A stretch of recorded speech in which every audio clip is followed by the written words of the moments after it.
Hi,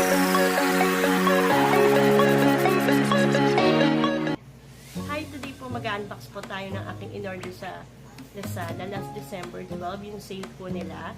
And dumating din siya nung kinabukasan, December 13. Ito po yung electric sewing machine.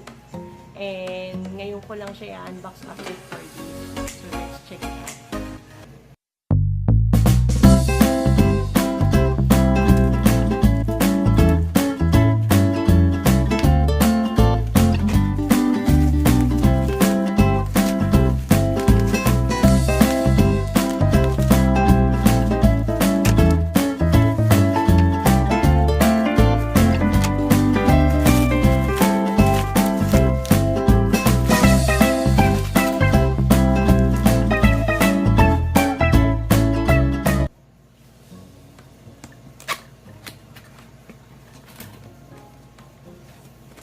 So, here's the manual. Meron siyang manual.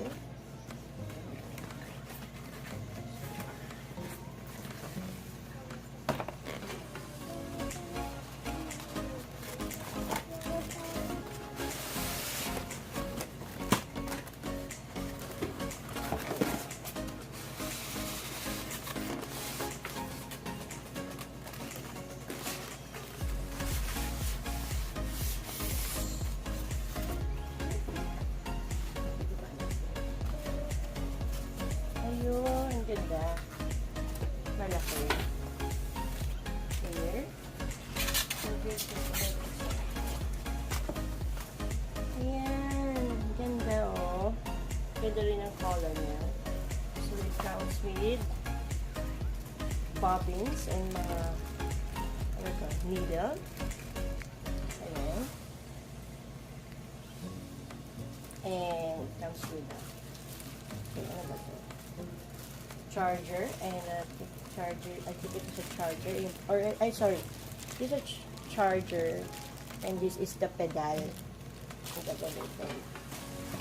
Then ayun, so ito na po yung 12 stitch pattern niya na guide. So gusto mo ng stitch na number 1, so ito-turn mo lang yung knob dito sa number 1. If gusto mo naman yung number 9, you turn it on the number 9. Then, meron siyang drawer para sa mga bobbins. Then, ano pa? Here, meron yung mga bobbins niya. And, dito po, ini-input yung foot pedal and the adapter. Sorry, akala ko sabi ko kanina is charger na isa. Adapter pala, adapter. So, later, mananahita yun ng maong. Try natin manahi ng mga iba-ibang klaseng tela kung pwede siya. So, ito po yung sa loob. I think mukha namang maganda and mukha naman siyang matibay. Actually, nagpadala sila ng sample ng mga stitches.